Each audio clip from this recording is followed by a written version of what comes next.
Hukuman mati untuk koruptor, Prabowo ledakan bom kebijakan, pejabat panik. Suasana di Istana Negara mendadak mencekam saat Presiden Prabowo Subianto mengumumkan kebijakan paling kontroversial dalam sejarah pemberantasan korupsi di Indonesia. Saya akan melawan korupsi dengan sekeras-kerasnya dan dengan segala tenaga dan upaya yang bisa saya kerahkan tanpa pandang bulu. Dengan suara baritonnya yang tegas, ia menyatakan bahwa mulai hari ini, siapapun yang terbukti mencuri uang negara, bahkan hanya Rp1, akan menghadapi hukuman mati. Pernyataan tersebut langsung meledak seperti dinamit di tengah ruang konferensi yang dipenuhi pejabat dan jurnalis.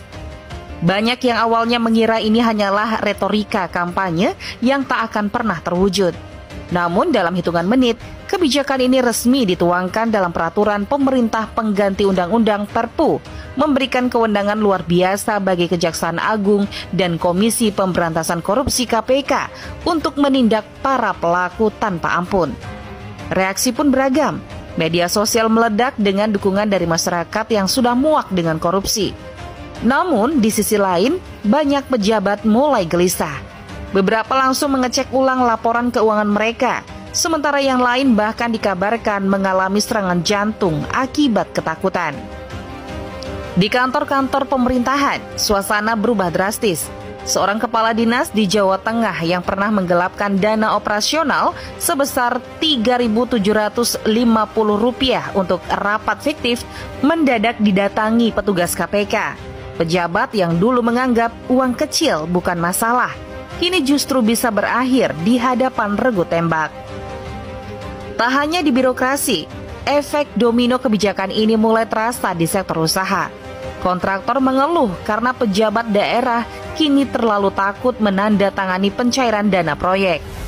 Di beberapa kementerian, para pegawai memilih menunda keputusan anggaran demi menyelamatkan diri, menyebabkan birokrasi yang sudah lambat menjadi semakin lumpuh.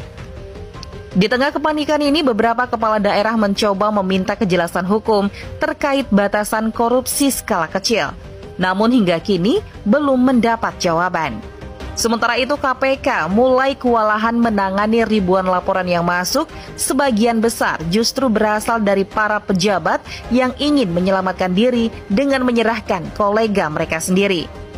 Indonesia kini memasuki babak baru dalam perang melawan korupsi. Namun, dengan kepanikan yang melumpuhkan pemerintahan dan ketakutan yang meluas di kalangan birokrat.